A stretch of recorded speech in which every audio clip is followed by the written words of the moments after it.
রাতের কোলে ঘুমিয়ে পড়ে পূর্ণিমারি চাঁদ, তোমার নামে তসবিহ জপে পুণ্যবতী রাত।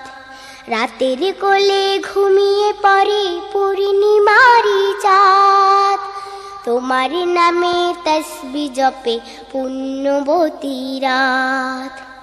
পাপেরই বোঝা মাথায় নিয়ে যারা করে খেলা, দুনিয়াদারি নিয়ে যারা বসায় পাপের মেলা। পাপেরই বোঝা মাথায় নিয়ে যারা করে খেলা, দুনিয়াদারি নিয়ে যারা বসায় পাপের মেলা। তাদেরই থেকে দূরে রাখো করো রহমত, তাদেরই থেকে দূরে রাখো করো রহমত। তোমার নামে তসবিহ জপে পুণ্যবতী রাত। রাতের কোলে ঘুমিয়ে পড়ে পূর্ণিমারি চাঁদ, তোমার নামে তসবিহ জপে পুণ্যবতী রাত। রাখবেন, পছন্দ করার সময়ে কালো খাসির থেকে সাদা খাসির দাম বেশি, তাই না? কালো খাসির থেকে সাদা খাসির দাম বেশি। আমার মতো যদি কালো কেউ হয় তো বেশি টাকার দাম হবে না আমার, কিন্তু একজন যদি ভালো সাদা খাসি হয় তাহলে মাশাআল্লাহ তার দাম বেশি। সাদা জামাইয়ের দাম, সাদা জামাইয়ের পণ, সাদা জামাইয়ের যৌতুক বেশি লাগে। ভালো ভালো করতে গিয়ে কেউ কেউ বলে হুজুর কালো হলে মন ভালো, কিন্তু সাদা যদি মন ভালো হয় তো বেশি ভালো, সোনায় সোহাগা। এই করতে করতে পণ প্রথা কি হয়, বাড়তে থাকে, বেড়ে যায়। তারপরে কিছু না নিয়ে বিয়ে করতে বা দিতে চাইলে পাত্রীপক্ষ ভাবে যে নিশ্চয় ছেলেটার কিছু খুঁত ফুঁত আছে, তাছাড়া বিনা পয়সায় বিয়ে করবো কেন বলছে। হ্যাঁ, আপনি গেলেন, গিয়ে বললেন ভাই আপনার মেয়ে আছে, আমার ছেলের সঙ্গে বিয়ে দেন। কথাবার্তা হওয়ার পর বলছে তো কি কেমন নেবেন? বলছে না না না পন্টন কিছু নেবো না ভাই, বিয়ে আমি বিনা পয়সাতেই করবো, ইনশাল্লাহ মোহর দিয়ে বিয়ে করে নিয়ে যাবো। চট করেই তখন পাত্রীপক্ষের মনে করে ধাঁধা আসবে, আরে পণ নেবো না বলছে, তাহলে কি ছেলেটা আবার কিছু খুঁত ফুঁত আছে নাকি, এই খেপাটা বা ওঠে নাকি আবার? এরকম হয় না? হয় না? কেন হয় বলুন তো? যেহেতু সমাজে প্রচলিত হয়ে গেছে নেওয়া, এই নেবো না কেন বলছে, এটা অস্বাভাবিক ব্যাপার। নেবো না কেন বলছে, নিশ্চয়ই ছেলের কোনো খুঁত আছে। তখন আমার ছেলে, যখন আমি সমাজে এরকম অবস্থা দেখছি, তখন আমার ছেলে খুঁত থাকলেও আমি তখন কি করব, টাকা চাইবো না? চাইবো না? বাস, পণ প্রথা এইভাবেও বেড়ে যাচ্ছে। তারপরে পণ না নিয়ে থাকলে সামান্য কলহ দ্বন্দ্বের ফলে পাত্রীপক্ষ সন্ধির বদলে সহজে তালাক চায়। পণ না নিয়ে বিয়ে করেছেন, এবারে বউ নিয়েই হোক কিংবা বউয়ের বাড়ি নিয়েই হোক, শ্বশুর নিয়েই হোক, যা নিয়েই হোক, ঝামেলা হলো।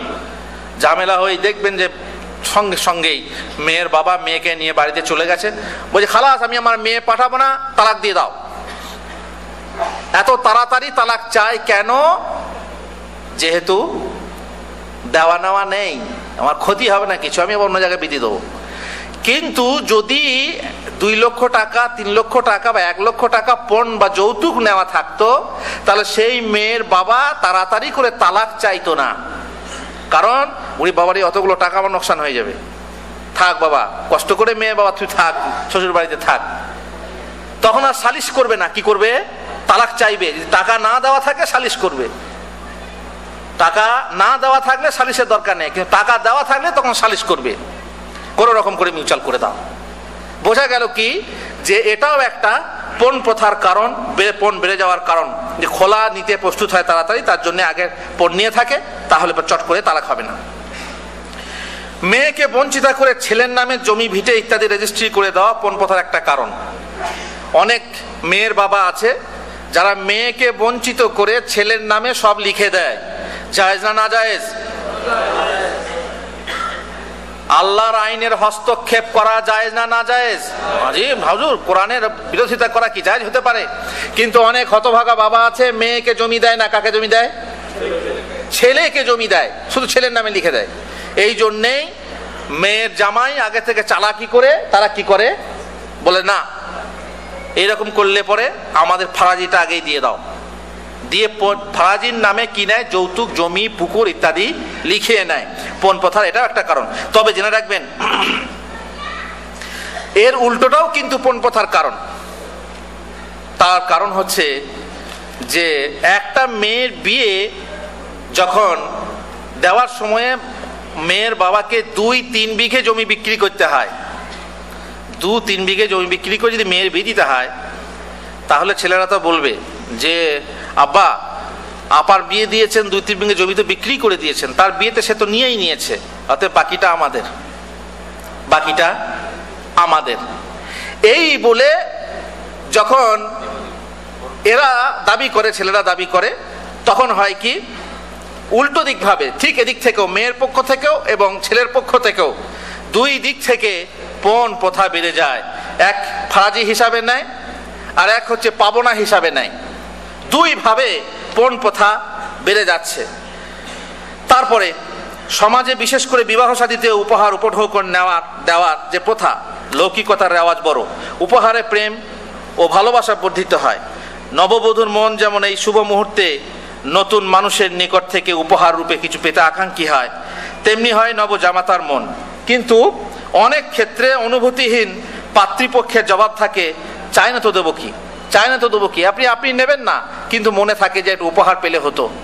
আর শ্বশুর বাড়ির লোক ভাবে কি চাই না তো দেবো না। যখন চাই না তো দেবো না ভাবে, তখন পাশ থেকে চাওয়ার একটা আবেগ সৃষ্টি হয়, চাওয়ার একটা চাহিদা সৃষ্টি হয়, চাইতে চাইতেই তখন এটা একটা পণ রূপে ধরা যায়। শাকচুন্নি, পাড়ার শাকচুন্নিদের কথা মতো অনেক সময়ে কি হয়, শাকচুন্নিদের কথা মতো পণ প্রথার একটা আবেগ বাড়ে।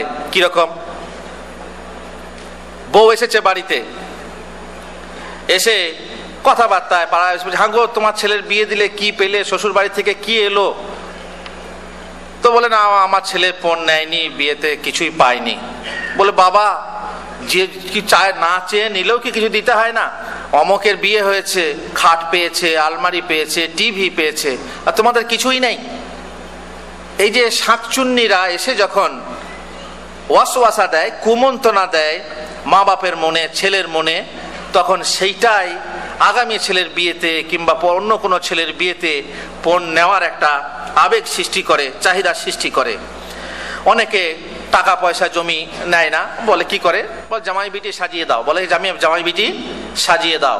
তার মানে বিটিকে সোনার মোহর অন্তপক্ষে 3-4-5 ভরি সোনা দাও, আর জামাইকে সাজিয়ে দাও, মানে সাইকেল, ঘড়ি ইত্যাদি দিয়ে সাজিয়ে দাও। এই পণ প্রথার অনিবার্য পরিণতি কি? সময় শেষ হয়ে গেছে। অনিবার্য পরিণতি কি? এই বরপণ দিতে না পারলে শ্বশুর বাড়িতে কন্যার ভাগ্যে জোটে অকথন নির্যাতন, লাঞ্ছনা, ভঞ্জনা, বঞ্চনা, গঞ্জনা, ভৎসনা, স্বামী বা তার বাড়ির লোকের পাশবিক অত্যাচার, অনাদর অবহেলা, কমপক্ষে হতে হয় স্বামীর সোহাগ হারা। পরিশেষে বিবাহ বিচ্ছেদ, নচেত বধূর আত্মহত্যা, অথবা লোভী পাষণ্ডদের পরিকল্পিত বধূ হত্যা।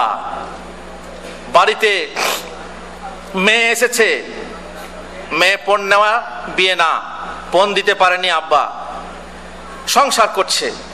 হঠাৎ করে থালা বাটি ধুতে ধুতে একটা গ্লাস ভেঙে গেছে। গ্লাস ভেঙে গেছে, তখন ননদ বলছে মায়ের বাড়ি থেকে আনতে তো কিছু পারোনি, এদিকে আবার আমাদের বাড়ির গ্লাস জিনিসপত্র ভেঙে দিচ্ছ। মেয়ের মনে আঘাত লাগবে না? লাগবে না? কথায় কথায় ননদ খোঁটা দেয়, শাশুড়ি খোঁটা দেয়, মায়ের কাছ থেকে কিছু পাওনি। মা বলে আমার এক ভাগ্য, আমার বোনের ছেলের বিয়ে হয়েছে, খাট আলমারি কত কি পেয়েছে, আর আমার ছেলে কিছুই পায়নি। আমার ছেলে এতই অবিকৃত ছিল যে বিনা পয়সাতে বিয়ে করে নিয়ে এলো। বউ যখন এই কথা শুনছে, বারবার শুনছে, কোনো কথা বাড়িতে হলেই বউকে গঞ্জনা, ভৎসনা শুনতে হয়।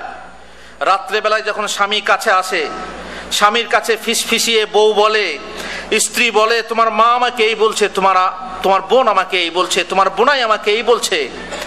তখন স্বামী হয়তো ভালো হলে তাকে ধৈর্য দেয়, ধৈর্য সহ্যের নসিহত করে, একটু সহ্য করো, একটু ধৈর্য ধরো, একটু মানিয়ে চলো। এইভাবে বলতে বলতে জেনে রাখবেন সংসার সমুদ্র দুঃখ তরঙ্গের খেলা। আশা তার একমাত্র ভেলা। আর সেই মহিলা একমাত্র আশা রূপে যখন স্বামীকে পায়, কিন্তু অবশেষে স্বামী যখন অবহেলা প্রদর্শন করে, স্বামী যখন বলে হ্যাঁ সত্যিই তো তোমার বাপ কিছুই দেয়নি, তো বলবে না কথা, তখন শেষকালে যখন স্বামী ও লাথি মেরে দেয়, তখন সেই মহিলা তার বুকে আর আবেগ কি করে রাখতে পারে যে হয় আত্মহত্যার পথ বেছে নেয়, আর না হয় তার মুখ চলতে শুরু করে। আর তখন সে জবাব দিতে শুরু করে, জবাব দেয় শাশুড়িকে, জবাব দেয় ননদকে। আর জবাব যখন দেয় তখন অত্যাচার শুরু হয়, মারধর শুরু হয়। আপনারা পত্র পত্রিকায় দেখে থাকবেন যে পরিকল্পিতভাবে বধূকে আগুন ধরিয়ে দেওয়া হয়েছে এবং মেরে তাকে ফাঁসিতে ঝুলিয়ে দেওয়া হয়েছে। কি জন্য? শুধু পণ প্রথার জন্য, যৌতুক প্রথার জন্য তাকে হত্যা করা হয়েছে। এইভাবে কথায় কথায় লাঞ্ছনা গঞ্জনা দিয়ে দিয়ে শেষ পর্যন্ত মৌ যখন সোচ্চার হয়েছে, তখন শেষ পর্যন্ত মারামারি এবং শেষকালে তাকে হত্যা করা হয়েছে। আত্মহত্যা, অনেক মহিলা আত্মহত্যা, অবশ্যই এটা ধৈর্যের বিপরীত, আল্লাহর আইনের বিপরীত এটাও। কিন্তু ছোট্ট যে মহিলা, সে অল্প বয়সের মেয়ে, এবং সে মেয়ে এইসব কথা সহ্য করতে পারে না। যখন তার বাপের বিরুদ্ধে কথা বলা হয়, মায়ের বিরুদ্ধে কথা বলা হয়, ফকির কিছু দিতে পারে না, ফকির তার এমনি বিয়ে দিয়েছে, মেয়েকে দিতেও হয় না, ইত্যাদি ইত্যাদি যখন কথা বলা হয়, তাকে যখন কথা শোনানো হয়, সে মহিলা সহ্য করতে পারে না, তখন মহিলা আত্মহত্যা করতে বাধ্য হয়। এক মহিলা যে তার বাপ তার দাদাকে দেখছে, তার মা নেই, দেখছে বাপ দাদা অমুক জায়গা থেকে বিয়ের কথা আসছে, সেখান থেকে পণের কথা আসছে, বাগড়ায় গেছে, বাঘের মতো রায় শুনে ফিরে এসেছে, পরিহার পুড়ে গেছে, সেখানেও পরিহার করেছে, বিবাহ দেয়নি, অমুক জায়গায় গেছে, সেখানেও বিয়ে দেয়নি, শুধু পণ দিতে পারবে না বলে বিয়ে হচ্ছে না, জমি জায়গা নেই যে সেখান থেকে কিছু পয়সা দেবে। শেষকালে বাপ আর দাদা ফয়সালা করেছে ঘরের ভিটা বিক্রি করে মেয়ের বিয়ে দেবে। একমাত্র মেয়ে, তার বিয়ে হয় না পণ ছাড়া, বাড়ির বিক্রি করে বিয়ে দেবে। মেয়ে চিন্তা করছে যে আমার আব্বা আমার দাদা বাড়ি বিক্রি করে দিলে যাবে কোথায়, আমি তো শ্বশুর বাড়ি চলে যাব, কোথায় গিয়ে আশ্রয় নেবে। রাত্রে সেই পর্দানসীন মহিলা, নামাজি মহিলা, যে মহিলা তাহাজ্জুদ পড়ে, সে তাহাজ্জুদের নামাজের পর হাত তুলে দোয়া করছে, আল্লাহ গো তুমি আমাকে মেয়ে করে কেন জন্ম দিয়েছিলে, আল্লাহ আমার বাপ আমার দাদা এত পেরেশান হয়ে যাচ্ছে আমার বিয়ের জন্য, যে পণ ছাড়া কেউ বিয়ে করতে চায় না, আল্লাহ তুমি আমাকে কেন জন্ম দিয়েছিলে মেয়ে করে, আল্লাহ তুমি আমাকে তুলে নাও, আল্লাহ তুমি আমাকে তুলে নাও, আর আমার বাপ আর দাদার ভাগ্য খারাপ করো না, আমাকে তুলে নাও। এই দোয়া করছে, আল্লাহ তাআলা তার দোয়া কবুল করছেন, এবং শেষ রাত্রে এক সাপ এসে তাকে দংশন করছে, মেয়ে মারা যাচ্ছে। কার দোষ এটা? কার জন্য আত্মহত্যা হচ্ছে? কার জন্য এই দোয়ার জন্য আল্লাহর কাছে হাত উঠছে? এই অভিশাপ কার জন্য? পণ প্রথা, যৌতুক প্রথা যুব সমাজের জন্য বড় অভিশাপ। এই প্রথা থেকে তওবা করতে হবে মুসলিম সমাজের সকল এই যুবক ভাইদেরকে। যেমন ওয়াদা নিলাম, আবারও ওয়াদা করেন ইনশাআল্লাহ এই যৌতুক প্রথার বিরুদ্ধে আমরা লড়বো ইনশাআল্লাহ। কেউ পণ দেব না, নেব না। এই নিরীহ নারীর উপরে অত্যাচার, স্বাভাবিকভাবে নানা অত্যাচার। মুহাম্মদুর রাসূলুল্লাহ সাল্লাল্লাহু আলাইহি ওয়াসাল্লাম বলেছেন, আল্লাহুম্মা ইন্নী উহাররিজু আলাইকা হাক্কা যায়ফাইন, আল্লাহ আমি তোমার ব্যাপারে আমার উম্মতকে গুনাহ দিচ্ছি, গুনাহর ব্যাপারে সতর্ক করছি দুই দুর্বল শ্রেণীর মানুষের জন্য। এক হচ্ছে মহিলা, নারী, আর দ্বিতীয় হচ্ছে এতিম। নারী আর এতিম, যে অবলা, যাদের মুখ বলার মতো মুখ নেই, যারা নিরীহ, শ্বশুর বাড়িতে এসে একান্ত অনুগ্রহ ছাড়া চলতে পারে না, শাশুড়ির অনুগ্রহ চাই, তাছাড়া সংসারে চলতে পারবে না, শ্বশুরের অনুগ্রহ চাই, ননদের অনুগ্রহ চাই,